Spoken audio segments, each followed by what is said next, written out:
लोकसत्ताचे संपादक कुबेर साहेब आणि express group यांनी हा फारच एक चांगला प्रोग्राम ठेवला म्हणून त्यांचे अभिनंदन. फिरोदियाजी, उपस्थित असलेले आपण सर्वजण, विषय फार महत्त्वाचा आहे की इंडस्ट्री इथे राहील का जाईल, बाहेरची इंडस्ट्री इथे यावी का न यावी.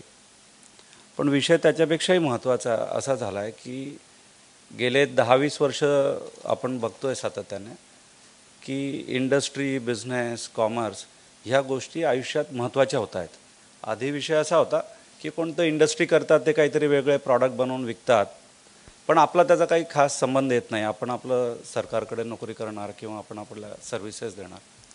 तर आज आपल्या आयुष्यामध्ये आणि इंडस्ट्री काय करते आणि आपलं आयुष्य पुढे काय होणार आहे ह्याचं त्याची जी गती आहे आणि त्याचं जे एक रेफरन्स आणि रिलेशनशिप आहे ती आज जास्त वाढते आहे. तसंच गेल्या 2 दशकांमध्ये ग्लोबलायझेशन जे वाढलं, भारताने 1991 नंतर जे काही आपली इकॉनॉमी ओपन केली, त्याच्यामुळे आज ग्लोबली जे काही होतं त्याचा इम्पॅक्ट आपल्या सर्वांवरती होतो.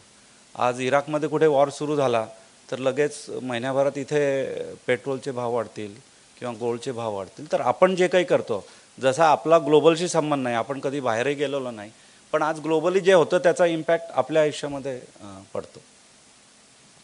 तर हा जर इम्पॅक्ट नीट मॅनेज करायचा असेल तर आपली इंडस्ट्री किंवा आपली सोसायटी ह्यांनाही तसं ग्लोबलाइज व्हावं लागेल. आणि जर आपण ग्लोबलाइज झालो नाही तर आपण मागे राहू. आणि जी लोक ग्लोबलाइज होण्याच्या तयारीमध्ये असतील, जी सोसायटी, जी इंडस्ट्री, ज्यांचं इन्फ्रास्ट्रक्चर, ती लोक आजपासून 10-20 वर्षानंतर फार जास्त पुढे असतील. आपण आज पुढे आहोत.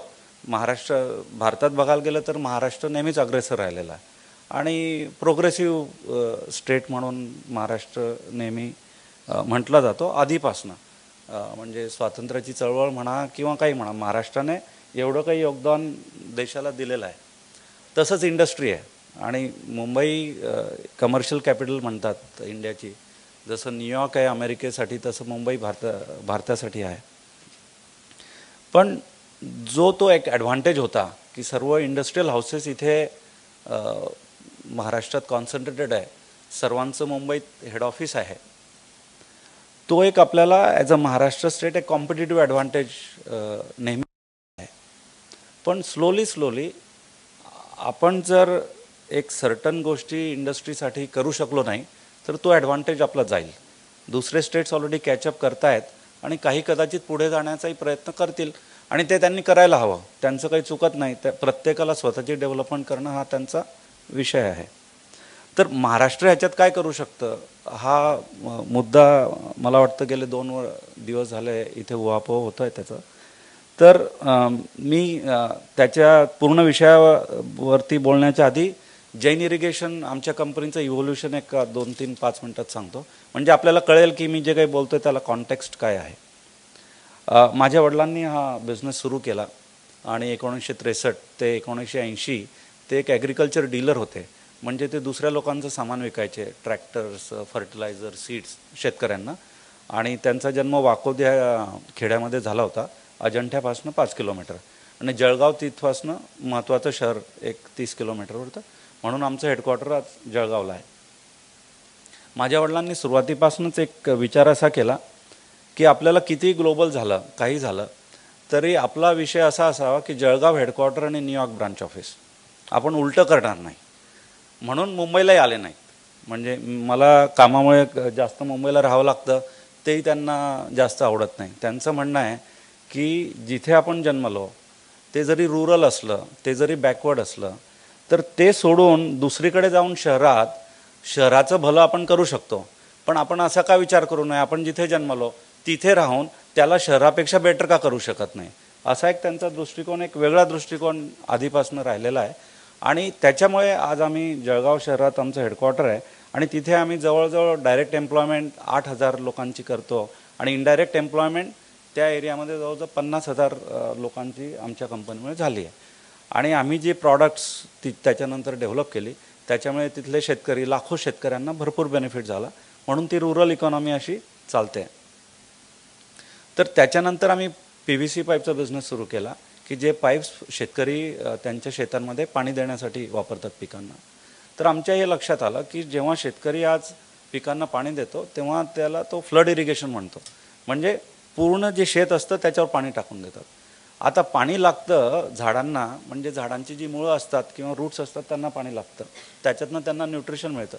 तर ते पाणी फक्त लिमिटेड जागेसाठी हवं असतं, पण आपण पारंपरिक पद्धतीत पूर्ण पाणी पूर्ण शेताला देतो. तर त्याच्यामुळे ॲक्च्युली तणं वाढतात, कॉस्ट वाढते आणि जमीन नापीक होते आणि प्रॉडक्टिव्हिटी जी असते शेतकऱ्याला ती एकदम कमी मिळते. मी एक एक्झाम्पल देतो, उदाहरण.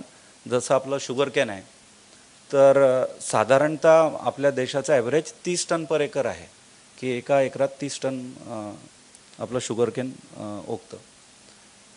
ड्रीप इरिगेशन वापरून जर तुम्ही इफेक्टिव्ह केलं तर जवळजवळ 60 ते 100 टन मिळतं त्याच्याच जागी, आणि पाणी अर्धं वापरावं लागतं.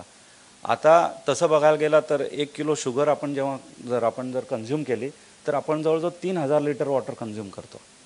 म्हणजे एवढा रेशो आहे, की एवढं खराब रेशो आहे, म्हणजे शुगर केनमध्ये पाणी एवढं जास्त, आणि आपल्या महाराष्ट्रात पाणी फार कमी आहे. आपले जर सर्व स्टेट्स जर बघितले तर महाराष्ट्रात कमी एरिया आहे, म्हणजे मला वाटतं 20% कमी एरिया इरिगेटेड एरिया आहे. जे जवळजवळ 80% शेतकरी कोरडवाहू शेती जी म्हणतात, जी या मान्सूनवरती डिपेंडंट आहे ती करतात, आणि यावेळी मान्सून दिसत नाही, 45% कमी आहे. म्हणजे विचार करा त्यांचं पुढे काय होईल. तर आम्ही जेव्हा हा विषय बघितला तेव्हा आम्ही हे ड्रिप इरिगेशन किंवा ठिबक सिंचन याचा अभ्यास सुरू केला आणि याची टेक्नॉलॉजी येऊन इथे ते पायनियरिंग काम सुरुवात केली. त्याच्यानंतर आम्हाला लक्षात आलं की जेव्हा आम्ही शेतकऱ्यांना मदत केली की दे विल प्रोड्यूस मोर, की ते जास्त काय कांदा किंवा जे काही असेल त्यांनी जर जास्त उत्पादन केलं तर त्यांना बाजारपेठ मिळत नव्हती, त्यांना मार्केटमधनं गुड रिटर्न्स मिळायचे नाही, कारण नुसतं मग प्रोडक्शन करून फायदा काय. तर आम्ही मग त्याच्यानंतर कांदा निर्जलीकरण किंवा फळ प्रक्रिया प्रोसेसिंग जे आहे त्याच्या फॅक्टरीज टाकल्या. म्हणजे आम्ही शेतकऱ्यांकडनं माल विकत घ्यावं लागलो. आंबा असो, कांदा असो, टोमॅटो असो, पोमोग्रेनेट असो, वेगवेगळे फ्रूट्स व्हेजिटेबल्स, आणि त्याला प्रोसेस करून त्याचा एक्सपोर्ट करायचा हे काम आम्ही सुरू केलं. तर सुरुवातीला पाईप केले, मग ठिबक सिंचन केलं, मग फूड प्रोसेसिंग केलं. मग आम्हाला हेही लक्षात आलं की आता हे सर्व जर आता फार्मरला आपण मदत करतो आहे जास्त ग्रो करायला, त्याच्याकडनं मालही विकत घेतो आहे, पण बऱ्याच वेळेला त्याला पाणी जे द्यावं लागतं शेतासाठी वीजच नसते, कारण वीज सरकार 2 रुपयात देतं किंवा 3 रुपयात देतं शेतकऱ्याला, आणि स्वस्त वीज त्याला देत असल्यामुळे इथे 24/7 वीज अवेलेबल असते, पण त्याला दिवसातनं 4 तास वीज मिळते, आणि ती कधी रात्री देतील कधी संध्याकाळी देतील त्याचा थांगपत्ता नाही, कधी देणार. कारण की तो जास्त म्हणजे तो पेमेंट जास्त करू शकत नाही किंवा करत नाही. त्याच्यामुळे मग आपलं जे MSEB आहे किंवा जे बोर्ड आहे युटिलिटी, ते त्यांना एक असं चांगलं ट्रीट करत नाही शेतकऱ्याला. तर मग आम्ही आता गेले 3-4 वर्ष सोलर वॉटर पंप, की जिथे त्याचं शेत असेल तिथेच एनर्जी आपल्याला कशी करता येईल, आणि त्याच्यामुळे त्याला डिपेंडन्स त्याचा ह्या विजेवरचा वाचेल, आणि सरकारचंही भलं होईल की आपल्याला स्वस्त वीज शेतकऱ्याला द्यायला नको. कारण आपल्या देशात जवळजवळ 270 दिवस ऊन असतंच, साधारणतः जास्तीत जास्त 70 दिवस इफेक्टिवली रेनी डेज असतात, बाकी सर्व आपल्याकडे ड्राय डेज असतात. त्याच्यामुळे ते एक अजून मोठं काम होऊ शकतं, पण अजून त्याच्यावरती काही जास्त सरकारतर्फे विचार नाही आहे. तर आम्ही जसे बिझनेस वाढवत गेलो आणि आम्हाला असं वाटलं की जो शेतकरी 1 एकर किंवा 2 एकर फक्त शेती करतो त्याला आपण ग्लोबल शेतकऱ्यासारखं कसं करू शकतो, त्याची प्रॉडक्टिव्हिटी लेवल ग्लोबल लेवलवर कशी आणायची. तर त्याच्यासाठी टेक्नॉलॉजी पाहिजे, म्हणून मग आम्ही इस्रायल, अमेरिका ह्या देशांमध्ये गेलो आणि तिथून आम्ही कंपन्या विकत घेतल्या, आणि ती टेक्नॉलॉजी जी आहे, जी प्रगत टेक्नॉलॉजी, ती आम्ही भारतामध्ये आणली. आणि तिथे एक एक्झाम्पल देतो की महाराष्ट्रात आम्ही कांदा विकत घेतो शेतकऱ्यांकडनं, आम्ही कॉन्ट्रॅक्ट फार्मिंग करतो शेतकऱ्यांबरोबर.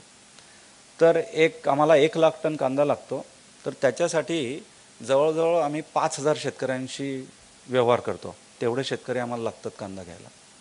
आमची फॅक्टरी अमेरिकेतही आहे, तेवढीच कॅपॅसिटी, तिथेही 1 लाख टन कांदा लागतो, आणि तिथे 2च शेतकरी आहेत, एकाचं 35,000 हेक्टर आहे आणि दुसऱ्याचं 50,000 हेक्टर आहे, आणि त्यांचे स्वतःचे प्लेन्स आहेत.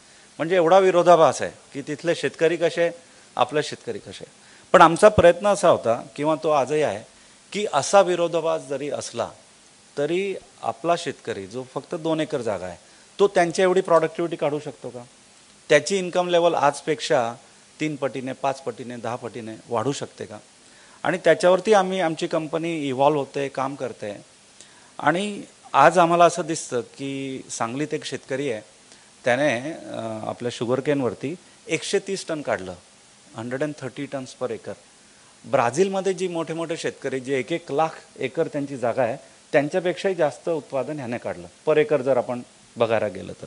आणि त्याच्यामुळे त्याचा इन्कम वाढला. त्याने अजून आता तो 20-30 एकर शेती करायला लागला. असे भरपूर शेतकऱ्यांचे आपल्याकडे उदाहरणं आहेत. तर हा जो विषय आहे ना, रुरल की अर्बन, आणि आजकाल एक नवीन कन्सेप्ट निघाली आहे, लोक रर्बन म्हणतात, म्हणजे रुरल कम अर्बन. म्हणजे जळगावसारखी शहर ते आता अर्बनही नाही आणि रुरलही नाही, ते रर्बन म्हणजे इन बिटवीन आहेत. तर अर्बनला लिमिटेशन आलेत. मुंबईला आता तुम्ही अजून कुठे राहणार, कुठे जागा करणार, कुठे बिल्डिंगा बांधणार? किंवा पुण्याला आता एका रस्त्यावर इकडून तिकडे जाता येत नाही, एवढे ट्रॅफिक जाम्स व्हायला लागले. तर विषय काय की जिथे तुम्ही आहात तिथे तुम्ही चांगल्या व्यवस्था किंवा पायाभूत सुविधा जर करू शकला तर हे होऊ शकतं. आता IBM सारखी मोठी कंपनी आहे, त्यांचं हेडक्वार्टर न्यूयॉर्कच्या मेन सिटीमध्ये नाही, म्हणजे जसं मुंबई तसं न्यूयॉर्कमध्ये नाही, न्यूयॉर्कहून 100 किलोमीटर दूर तिथे त्यांचं हेडक्वार्टर आहे. तसं बघायला गेलं तर आसपास ते व्हिलेजसारखं आहे, पण तिथे त्यांच्या बेसिक सुविधा अशा आहेत की रुरल एरियामध्ये सुद्धा या ज्या फॉर्च्यून 500 कंपन्या त्यांचे हेडक्वार्टर्स असू शकतात. भारतात हे येऊ शकत नाही. आमच्यासारखी कंपनी, एखाद दुसरी वेगळी कंपनी फक्त, की ज्यांनी त्यांचं म्हणजे ग्लोबल कंपनी होऊन सुद्धा हेडक्वार्टर जळगावसारख्या शहरी ठेवलेलं आहे. नाही तर प्रत्येक माणूस मुंबई, पुणे, दिल्ली, बेंगलोर, हैदराबाद, जयपूर अशा ठिकाणी, कलकत्ता अशा ठिकाणी जातो, तिथेच राहू इच्छितो, तिथेच काम करू इच्छितो. म्हणून मग सर्व लोक जॉब घ्यायलाही तिथे जातात आणि एक असा रुरल अर्बन डिवाइड निर्माण होतो. आजकाल कोणी खेड्यात राहणार असेल किंवा शेतीसाठी काम करणार असेल तर त्याचं लग्नही होऊ शकत नाही, कारण त्याला मुली मिळणार नाही. अशा सोशल इश्यूही इंडस्ट्रीच्या बरोबर निर्माण होतात.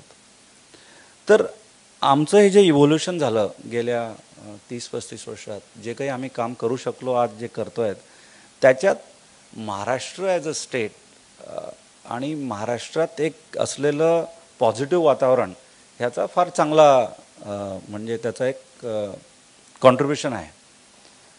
तर आमच्या आज इन्व्हेस्टमेंट दुसऱ्या ठिकाणी आहेत. आमच्या फॅक्टरी आज तामिळनाडू, गुजरात, आंध्र प्रदेश, राजस्थान या दुसऱ्या म्हणजे स्टेट्समध्ये पण आहेत. आमच्या आज फॅक्टरी जवळजवळ 14 फॅक्टरीज आउटसाईड इंडिया पण आहेत, इस्रायल, अमेरिका, टर्की अशा सर्व वेगवेगळ्या देशांमध्ये. तर महाराष्ट्रात हे वातावरण चांगलं होतं, महाराष्ट्रातली लोकं चांगली आहेत. मुंबई वगैरे असल्यामुळे एक फायनान्शियल सेंटर असल्यामुळे त्याचा बेनिफिट इथल्या सर्व कंपनीजना फार चांगला होतो. पण मी असं बघितलं की गेल्या 10 वर्षात साधारणतः हा विषय जो आहे, महाराष्ट्राची ही जी लिडरशिप आहे त्याच्यात आता क्वेश्चन मार्क यायला लागलेत. आणि कारण काय? तर आता कारणं जर बघायला घेतली तर मी एक्झाम्पल्स देऊन बोलतो. मी स्टॅटिस्टिक आपण शेअर केलं असेल, पण मी एक कॉन्क्रीट एक्झाम्पल देतो की आम्ही एक्सपोर्ट करतो. म्हणजे आपलं हे फ्रूट पल्प असेल, मँगो पल्प, आम्ही दुबई वगैरेला पाठवतो किंवा युरोपला पाठवतो. आमची फॅक्टरी जळगावला आहे. तर कंटेनरने तो माल जातो तिथे. मुंबईहून एम्प्टी कंटेनर जळगावला जाऊन तो परत इथे यायला साधारणतः 40 ते 50 हजार रुपये लागतात एका कंटेनरला, 40 फुटी कंटेनरला. म्हणजे जवळजवळ डॉलरमध्ये म्हणायला लागलं तर $650 लागतात फक्त इथून जळगावला, जे 400 किलोमीटरवरती आहे, आणि परत यायला. इथून मला जर माल शिप करायचा असेल युरोपला, म्हणजे सीवर जाईल, हे करेल, तिथे लंडनला जायचं असेल तर लंडनला $800 लागतात फक्त सी फ्रेटचे, आणि दुबईला तर $400 लागतात. म्हणजे माझा माल इथून दुबईला जळगावपेक्षा स्वस्तात जातो, जळगावला जी माझी कॉस्ट लागते. आणि आता मला जर ग्लोबल मार्केट्समध्ये कॉम्पिटिटिव्ह राहायचं असेल, मला जर थायलंडचा कोणी माणूस तिथला मँगो प्रोसेसिंग करून दुबईत विकत असेल, त्याच्याबरोबर कॉम्पीट करायचं असेल, तर मला हा डिसॲडव्हान्टेज झाला. कारण काय? जळगावहून मुंबई इथले प्रॉपर रोड्स नाही. इथे जवळजवळ 10 ते 12 तास लागतात ट्रकला पोचायला, जे अदरवाईज 3 तासात काम व्हायला पाहिजे. म्हणजे 400 किलोमीटर 3 ते नाही तर 4 तासात व्हायला पाहिजे. तर रोड्स बरोबर नाही, त्याच्यामुळे जी कॉस्ट आहे ही माझा कॉम्पिटिटिव्हनेस कमी करते. दुसरं एक्झाम्पल, आता हे पल्प बनवायला किंवा मी ड्रिप इरिगेशन सामान बनवून एक्सपोर्ट करतो, त्याच्यासाठी वीज लागते, भरपूर वीज लागते. तर वीज जी लागते त्या विजेसाठी महाराष्ट्रात आज जवळजवळ 7.5 ते 8 युनिट आपल्याला द्यावे लागतात. तीच आमची एक फॅक्टरी अनियन डिहायड्रेशनची गुजरातमध्ये आहे, तिथे आम्हाला 5.25 रुपये लागतात. इथे 8 रुपये लागतात, तिथे 5.25 रुपये लागतात. दुसरा एक प्रॉब्लेम असा आहे की ज्या इंडस्ट्रीज ज्या असतात एक कंटिन्युअस प्रोसेसिंग म्हणतात, आमचे पाईप वगैरे बनवतो, त्याच्यात ब्रेक तुम्ही केला ना तर फार नुकसान होतं. तर एक कंटिन्युअस प्रोसेसिंगसाठी तुम्हाला कंटिन्युअस वीज लागते. मग जर तुम्ही छोट्या इंडस्ट्रीसाठी हा विषय फार जास्त महत्त्वाचा आहे. जर छोटी इंडस्ट्री असेल तर दिवसातनं बऱ्याच वेळा वीज जाते. वीज एकदा गेली की आमचा अर्धा तास गेला, म्हणजे नवीन प्रोडक्शन सुरू करणं हे ते, त्याची एक कॉस्ट 2% आमची वाढून जाते. तर विजेची कॉस्ट जास्त आहे आणि विजेची अवेलेबिलिटी कन्सिस्टंट आणि कंटिन्युअस नाही. तर आमची एवढी जास्त इन्व्हेस्टमेंट आहे की तर आम्ही हे अफोर्ड करू शकत नव्हतो. तर आम्ही 132 KVA म्हणजे जी एक हाय टेन्शन लाईन असते त्याच्यासाठी आम्हाला ते ॲक्सेस हवं होतं. तर आम्हाला स्वतःचे पैसे टाकावे लागले. MSEB म्हटलं की बुवा आमची वीज इथपर्यंत आहे जिथे प्रोड्यूस होते, पण तिथून पुढे तुम्हाला वीज पाहिजे असेल तर तुम्ही स्वतःचा ते ट्रान्सफॉर्मर टाका, तुम्ही स्वतःची लाईन टाका. म्हणजे जे काम सरकारने करायला पाहिजे की तुम्हाला फॅक्टरी टाकायची असेल तर वीज पाणी आम्ही तुम्हाला आणून देणार, त्याच्याऐवजी आम्हाला ती इन्व्हेस्टमेंट तिथे 15 ते 20 कोटी रुपयाची करावी लागली. पण आज त्या फॅक्टरीमध्ये ॲटलिस्ट मग आम्हाला त्या हाय टेन्शन इलेक्ट्रिसिटी असल्यामुळे विजेचा आज त्या फॅक्टरीमध्ये प्रॉब्लेम नाही. पाणी, आपल्या महाराष्ट्रात पाण्याची कमतरता आहे, पण त्या पाण्याचं नियोजन नीट करत नाही. म्हणून आम्ही रिसेंटली एक चेक डॅम बनवला, त्याचे पैसे आम्ही पूर्ण लावले आणि आम्ही असं सरकारला म्हणलं की 50% तुम्हाला कोणाला द्यायचं ते द्या, पण 50% पाण्यावरती आमचा अधिकार राहील. फक्त जर तुमचा दुष्काळ पडला आणि पिण्याच्या पाणीसाठी पाहिजे असेल तर संपूर्ण पाणी घ्या, नाहीतर ॲटलिस्ट 50% पाणी, आणि त्याही पाण्यासाठी मी पैसे देणार, पर लिटर किंवा जे काही सरकारचा नियम असेल ते पैसे देणार. पूर्ण इन्व्हेस्टमेंट 11 कोटीची मी लावली. 50% पाण्यावरती अधिकार माझा, कारण आमच्या फूड प्रोसेसिंग फॅक्टरीला जे पाणी लागेल सीझनमध्ये त्यावेळी आम्हाला पाणी मिळेल. पण एकदा मी जर ती इन्व्हेस्टमेंट केली तेवढी मला जी करावी लागली आणि पाणी जर माझ्या फॅक्टरीपर्यंत आलं नाही तर मग परत माझी तेवढी कॉस्ट वाढते. तर विजेची जर कॉस्ट तुमची जास्त लागणार असेल, तुम्हाला फ्रेट जास्त लागणार असेल आणि पाणी जर तुम्हाला वेळेवर मिळणार नसेल तर इथे इंडस्ट्री मग कॉम्पिटिटिव्ह राहील कशी, हा सर्वात महत्त्वाचा विषय आहे. आणि महाराष्ट्र अग्रेसर राज्य असून त्यांना एवढा एक बेनिफिट मिळालेला आहे की इंडस्ट्री इथे आहे, आपण पोर्ट आहे, सर्व असताना या बेसिक गोष्टी आपण अजून जर करू शकलो नाही तर ती फार चांगली गोष्ट नाही. म्हणजे ती चिंतेची बाब आहे. आणि एक मनाला अशी खंत वाटते की महाराष्ट्रात असं का व्हावं, की these are simple, comparatively simple issues, these are basic issues state must solve, पण ते का करू शकत नाही, का त्यांनी केलं नाही. तसाच शेतकऱ्याचा विषय, की शेतकरी म्हणतो की मी शेती करू शकतो, मी मेहनत करायला तयार आहे, पण शेती करायला मला पाणी हवं. 80% जर जमीन जर पुरवठा असेल आणि बरीचशी आपण वर्तमानपत्रात वाचत असेल की एवढे 1000 कोटी टाकले आणि अजून इरिगेशन पोटेन्शियल निर्माण झालं नाही, काही प्रोजेक्ट 5-5, 10-10, 15-15 वर्ष पूर्ण झाले नाहीत. आम्हाला एक एक्झाम्पल देतो. कर्नाटकामध्ये 2 वर्षापूर्वी एक कर्नाटका गव्हर्नमेंटने 170 कोटी रुपयाचा प्रोजेक्ट दिला आणि त्याची कन्सेप्ट होती इंटिग्रेटेड इरिगेशन प्रोजेक्ट. म्हणजे कुठून तरी 20 किलोमीटरवरनं नदीवरनं पाणी आणायचं आणि एक 10,000 शेतकऱ्यांना ते पाणी प्रत्येक शेतकऱ्याला त्याच्या शेतात नेऊन द्यायचं आणि त्याच्यावरती ड्रिप आणि स्प्रिंकलर लावायचं. म्हणजे कॉम्प्लेक्स प्रोजेक्ट होता. आम्हाला त्यांनी तो प्रोजेक्ट दिला, आम्ही 2 वर्षात प्रोजेक्ट पूर्ण केला आणि आज त्या 10,000 शेतांमध्ये पाणी निघालेलं आहे आणि त्यांचा एक क्रॉप येऊन गेलेला आहे. आणि 2 वर्षाचा प्रोजेक्ट आम्ही 1.5 वर्षातच पूर्ण केला. तर जिथे जरूर असेल, जिथे पाहिजे असेल तिथे जर तुम्ही प्रायव्हेट सेक्टरला नीट ट्रान्सपरंट मॅनरवरती आणि लोएस्ट कॉस्ट बेसिसवरती जर तुम्ही आणलं आणि त्यांना टाईम लिमिट दिल्या तर ही सर्व कामं लवकर होऊ शकतात. ह्याच्यासाठी 1 जनरेशन 2 जनरेशन यांनी वाट बघायची गरज नाही. तेवढी वाट बघायची आता कोणालाही म्हणजे हेही राहिली नाही, कारण लाईफ एवढं फास्ट झालेलं आहे, सर्व लोक एवढे जास्त पुढे जात आहेत की प्रत्येकाला वाटतं मी का मागे राहावं, सर्वांना लवकर पुढे जायचं आहे. तर ह्याच्यासाठी इन्फ्रास्ट्रक्चर हा सर्वात महत्त्वाचा विषय आहे. दुसरं, कोणत्याही गव्हर्नमेंटला त्यांनी ज्या कमिटमेंट केल्या त्यांनी त्या पूर्ण केल्या तर माणसाचा एक विश्वास असतो आणि मग आपणही कमिटमेंट करतो. तर आम्ही शेतकऱ्यांना जे ड्रिप इरिगेशन देतो त्याच्यासाठी गव्हर्नमेंट सबसिडी देते शेतकऱ्यांना, किंवा 50% सबसिडी, कारण की फ्लड इरिगेशन करतात त्यांना शेतकऱ्यांना काहीच पैसा लागत नाही. इथे जवळजवळ 60-70 हजार रुपये हेक्टर लागतात. तर अर्धे स्टेट गव्हर्नमेंट देते, त्याच्यातले अर्ध्यातले म्हणजे 50%तले 40% सेंट्रल गव्हर्नमेंटकडनं येतात. म्हणजे स्टेट गव्हर्नमेंटला कमीच पैसे द्यायचे असतात. त्याच्यातही आता गेले 2 वर्ष झाले जे सेंट्रल गव्हर्नमेंटचे आले तेवढेच पैसे दिले, पण त्याच्यापेक्षा शेतकऱ्यांनी जे जास्त इथे घेतले ड्रिप इरिगेशन त्या शेतकऱ्यांना एकही पैसा गेल्या 2 वर्षात स्टेट गव्हर्नमेंट देऊ शकलं नाही. आता आपलं स्टेट गव्हर्नमेंट मोठं आहे, 1-1 लाख कोटी रुपयाचा त्यांचा व्यवहार आहे वर्षाचा.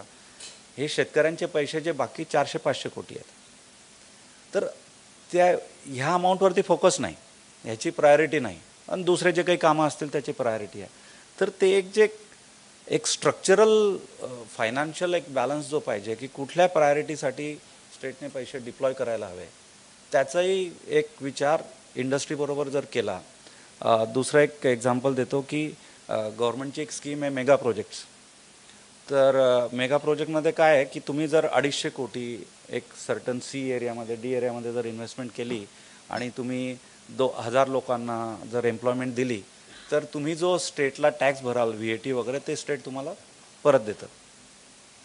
तर आम्ही तसं एक 2-3 मेगा प्रोजेक्ट टाकले, आम्ही तशी इन्व्हेस्टमेंट केली, आम्ही तेवढ्या लोकांना नवीन एम्प्लॉयमेंट दिली. पण तो जो आम्ही जो व्हॅट देतो तो प्रत्येक महिन्याला भरावा लागतो आम्हाला. पण तो परत देताना मग त्याच्या पुढच्या वर्षी पैसे अवेलेबल असतील नसतील, प्रायोरिटी असेल, तो कधीतरी पैसा मिळतो, किंवा मग 6-8 महिने त्याच्यात डिले असतो, आम्हाला तेवढं जास्त व्याज भरावं लागतं. तर जर स्टेटची कमिटमेंट असेल की आम्ही तुम्हाला परत देणार, तर काहीतरी सिस्टमॅटिक ऑटोमॅटिक काम व्हायला पाहिजे. जसे मी प्रत्येक महिन्याला देतो तसे तुम्ही परत लगेच द्या, पण मी आज देणार तुम्ही परत 18 महिन्याने देणार. म्हणजे मग स्टेटची जी कमिटमेंट आहे इंडस्ट्रीला की तुम्ही हे करा, तुम्ही रोजगार करा, तुम्ही इन्व्हेस्टमेंट करा, आम्ही हे करतो. मग इंडस्ट्रीवाल्याने हे सर्व करून टाकायचं, पण मग सरकारमध्ये अकाउंटेबिलिटी नाही. कोणाकडे जाणार? तुम्ही जाल त्या डिपार्टमेंट, इंडस्ट्रीवाले म्हणतील ते फायनान्सवाले पैसे देत नाही, फायनान्सवाले म्हणतील प्लॅनिंग अलाव करत नाही, मग तो म्हणेल की RBIचा ओव्हरड्राफ्ट आहे वगैरे वगैरे वगैरे. तर एक असं जी प्रायोरिटी पाहिजे आणि एक जे इंटिग्रेशन पाहिजे की एक दुसरं अजून एक्झाम्पल देतो मी म्हणजे प्रायोरिटीबद्दलचं. आम्ही इस्रायलमध्ये फॅक्टरी घेतली, तर आपल्याला कल्पना इस्रायल म्हणजे ज्यू लोक आणि हे, आणि त्यांचं दुसरे जे आजूबाजूचे मुस्लिम नेशन्स आहेत त्यांच्याबरोबर फाईट असते. तर म्हणून आम्ही विचार केला की एक फॅक्टरी आपल्याला त्याही एरियात टाकायला हवी. तर आम्ही टर्की एक देश असा निवडला. तर जेव्हा आम्ही तिथे अप्रोच केलं इथल्या कॉन्सुलेटला, त्यांनी त्यांची एक ट्रेड इन्व्हेस्टमेंट बोर्ड म्हणून आहे टर्कीचा, त्यांच्याशी आमचं कॉन्टॅक्ट करून दिला. तर ते एवढं त्यांची इथली लोक येऊन गेली. तो तिथला माणूस म्हटला मी मुंबईला तुम्हाला भेटायला येऊ का? त्यांचे प्राईम मिनिस्टर इथे काही कामासाठी आले, तर ते म्हणे की तुम्ही आमच्या प्राईम मिनिस्टरला इथे येऊन भेटा.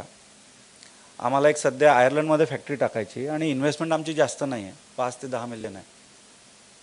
तर बँक ऑफ आयर्लंडचा तिथला जो CEO आहे तो जळगावपर्यंत पोहोचला आमच्याकडे की तुम्ही आमच्या इथे फॅक्टरी टाकणार आहे, 50 लोकांना जॉब मिळणार आहे, तर आम्ही तुम्हाला बँकिंग फॅसिलिटी देऊ शकतो. तर एक अशी त्यांना म्हणजे पाहिजे, त्यांना इंडस्ट्री पाहिजे, एम्प्लॉयमेंट जनरेशन पाहिजे, फार महत्त्वाचं आहे, आणि ते तुम्हाला तेवढं प्रायोरिटी देतात. मी आता गेल्या 10 वर्षात महाराष्ट्रात आमची ॲज अ कंपनी 2000 कोटी रुपयापेक्षा जास्त इन्व्हेस्टमेंट आम्ही नवीन केली गेल्या 10 वर्षात, सर्व फॅक्टरीज आणि ह्याच्यात त्याच्यात.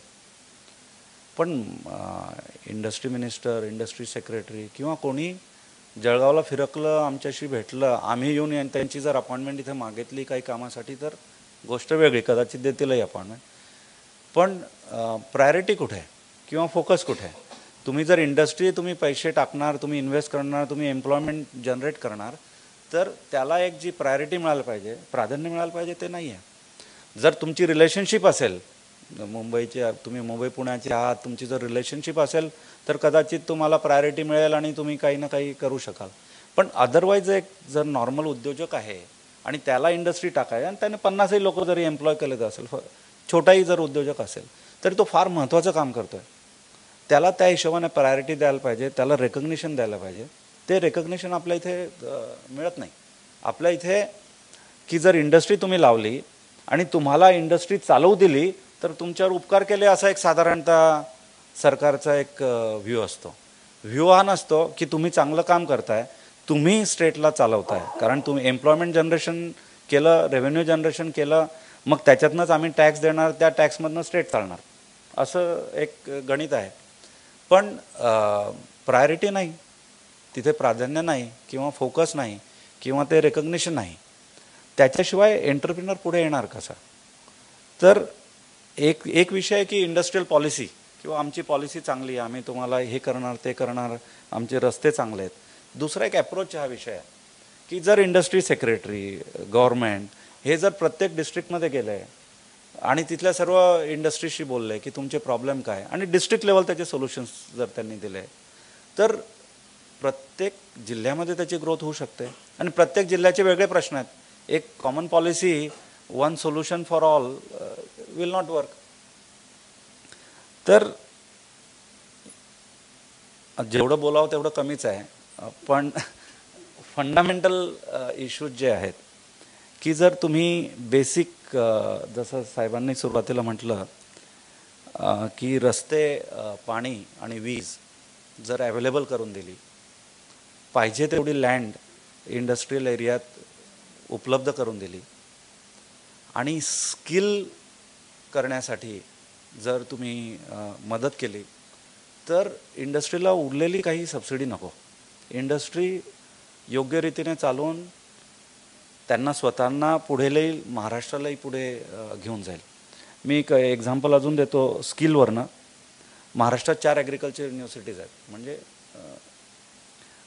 पण आम्ही जेव्हा ड्रिप इरिगेशनचा व्यवहार करतो आणि आम्हाला ॲग्रोनॉमिस्ट पाहिजे, कारण आम्हाला शेतकऱ्यांना शिकवायचं आहे की शेती अधिक चांगली कशी करायची, गुड ॲग्रिकल्चर प्रॅक्टिसेस कशा फॉलो करायच्या, तर त्यामध्ये आम्हाला आमची इन्स्टिट्यूट चालू करावी लागली.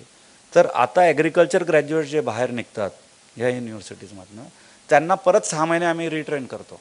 त्याच्यानंतरच मी त्याला फील्डमध्ये टाकू शकतो, त्याच्या आधी मी त्याला फील्डमध्ये टाकूच शकत नाही. तर जो एक समन्वय पाहिजे. अमेरिका आज एवढा पुढे का? कारण त्यांची युनिव्हर्सिटी, गव्हर्नमेंट आणि इंडस्ट्री ह्यांचा एकदम चांगला समन्वय आहे. Universities produce people which are required by the industry. Government does R&D which will help industry. आज इथे तो हा जो त्रिकोण आहे तिथे की ज्याच्यामुळे एक प्रॉस्पेरिटी मिळते आणि इंडस्ट्रियल प्रोडक्शन होतं, लेवल वाढते, तो त्रिकोण आपल्या इथे नाही.